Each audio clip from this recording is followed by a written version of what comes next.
There are some people that are just magnetic. Everyone is attracted to them. You probably know a few people like this, and you probably put them on a pedestal, don't you? They just seem like they are divine creatures. Everyone is attracted to them. You might even be wondering, like, what do they have that I don't? But the better question to ask here is, what do you have that they don't?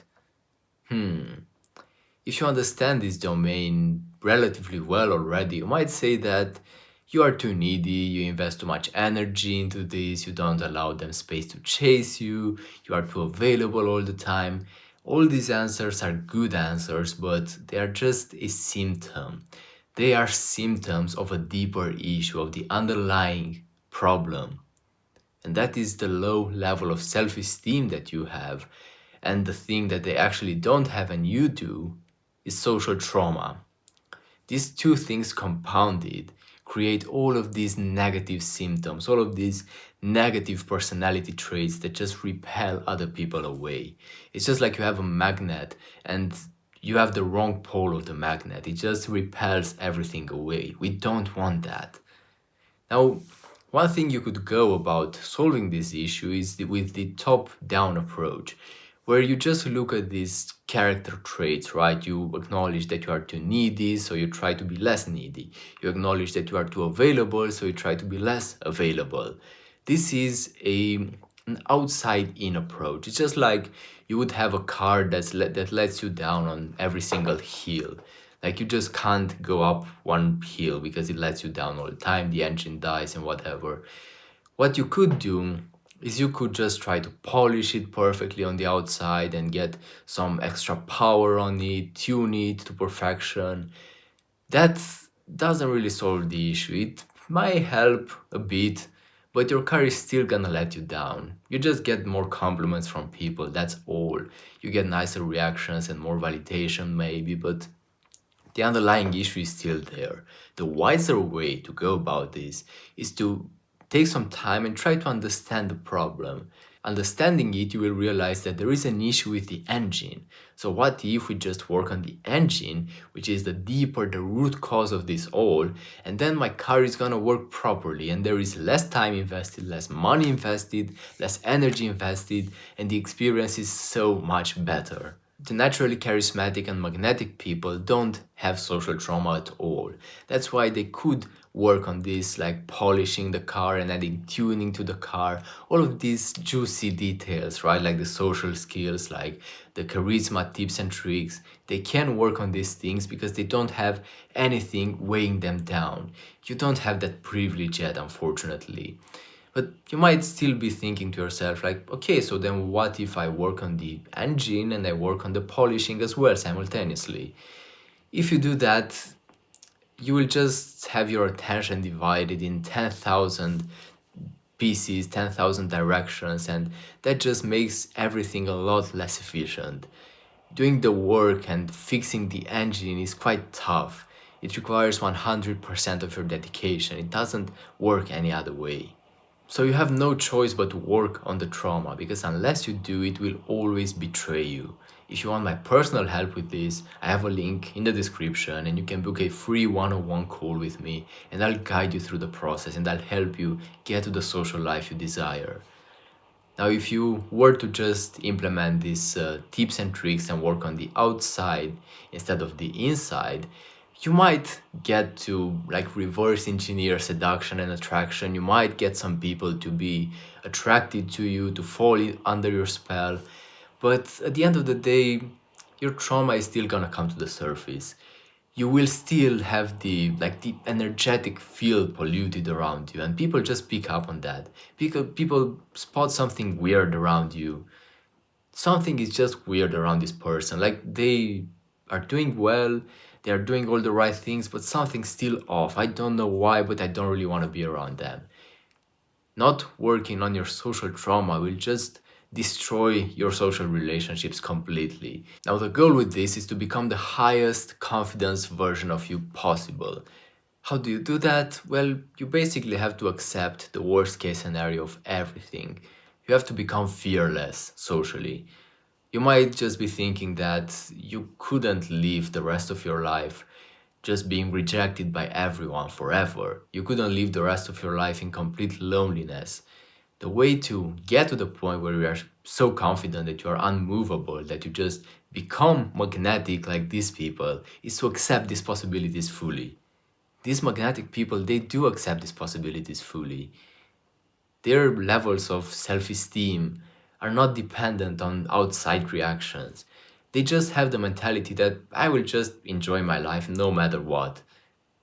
My well being is completely independent to anything on the outside, to any person on the outside. If I want to have a good time, I'm gonna have a good time, whether or not I have people around me. That is powerful. Okay, so like, how do you practically work on the trauma? Because it's quite abstract and quite vague so far, right? You have to combine introspection with action and with feeling. So, practically, exactly what you have to do is first of all, figure out a domain of life where you are unsatisfied with your social life. So, for example, maybe you don't like the fact that some people around you seem repelled by you, but they seem attracted to other people, to other persons. This is your problem that you have to work on. Then you have to start the introspection, number two. How you start the introspection, you realize, okay, this is my problem. What you could ask yourself is, how do I solve it? But that doesn't really get you anywhere because you've asked yourself this question already like thousands of times and nothing happened. The better question to ask is, why am I not okay with this? You have to go down this whirlwill of whys, on this like loop of whys, asking yourself why all the time. Why am I not okay with this? Your mind might generate some answer because like they reject me and they approve of the other person. Okay, like why am I not okay with being rejected? You just iterate and iterate and iterate until you find an answer that just clicks. You almost feel a bit guilty and a bit ashamed of coming up with that answer. That's how you know that is the good answer. So, for example, your root answer might just be something like, I don't want to be alone, and I feel like if these people are just gonna go after other people, they are betraying me, they are leaving me alone, and no one really and truly appreciates me for who I really am. That might be your root cause. Once you establish that, that's exactly what you have to work on. Most people just try to run away from it as soon as possible and as far away as possible, and that's probably your default tendency as well, because that's just how we are. But our natural tendencies and these like animalic impulses that we have sometimes, they are not necessarily in our advantage.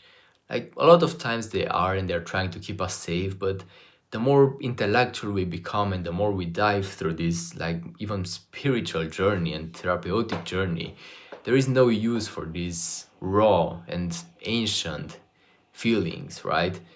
If your lizard brain is just telling you to run away from that sensation, you have to do exactly what the lizard brain doesn't want you to do, to go straight to that sensation. And you have to embrace that fear completely. Literally try to become one with the fear of being alone forever. That's how you accept it completely.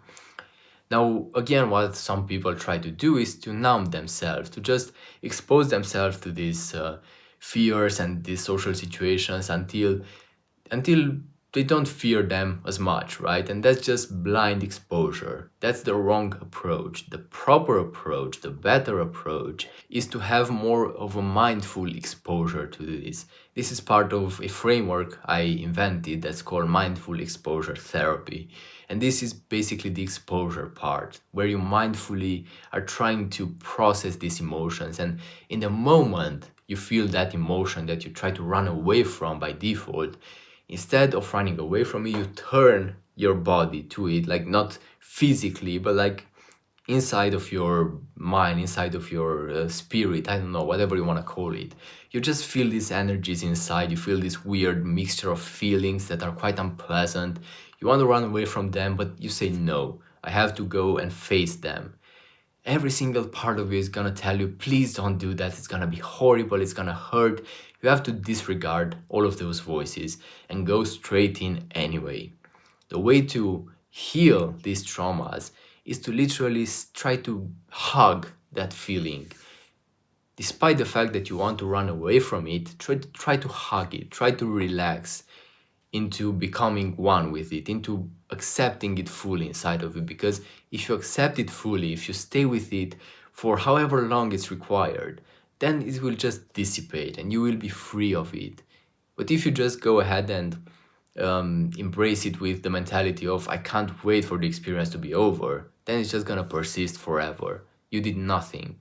You have to accept it completely. When you accept the worst case scenario, you become invincible because you have nothing to lose anymore. To you, just winning people's validation or not, it doesn't really make much difference. Do you know how much people respect that? Do you know how powerful that makes you? It's incredible. People don't really want to do these things, but then again, that's why they don't make any progress. Most of them just stay stuck forever. And I know this practice is not sounding very sexy and attractive. It's much sexier to employ these social skills and charisma tips and tricks and try to manipulate other people. But this is the stuff that really works. This like more spiritual and deeper and therapeutical stuff. This changes us to the core. Now, after you go through this process, you just start feeling more and more free. And after you iterate for long enough, you acknowledge the fact that you are not that needy anymore. You are just more careless, more carefree. You don't really care about all of these like details of pleasing other people, of getting their reactions.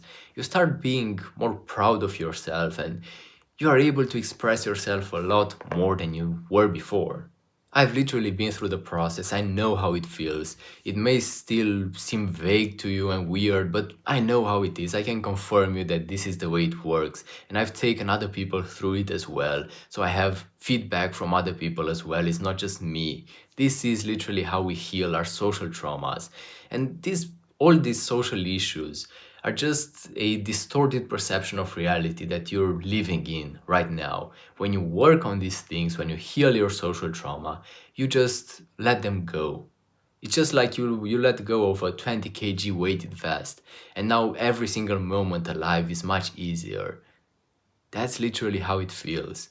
And if before you had to just overcomplicate everything, overthink everything, and try to craft every behavior to perfection, try to reverse engineer charisma and confidence and being magnetic and attractive, you realize that after iterating through this for long enough, you just become your authentic version of all of these nice traits you desired previously. And there is no friction to it, there is no tension, there is no pressure. It just comes flawlessly out of you because you tap into the authentic version of these things that were already in you. If this still feels quite vague and confusing to you, I can't blame you because these things are pretty tough to explain, but I'm gonna try my best through content that I'm gonna be posting on this channel regularly to break them down as clearly as I can to help you get through this process as well. And then if you want my personal guidance, as I said, I have a link in the description. It's a pretty easy booking process. You can just go ahead, book a call with me, and I'm gonna be there and guide you through the process. I'll explain everything to you and I will get you to the other side as well.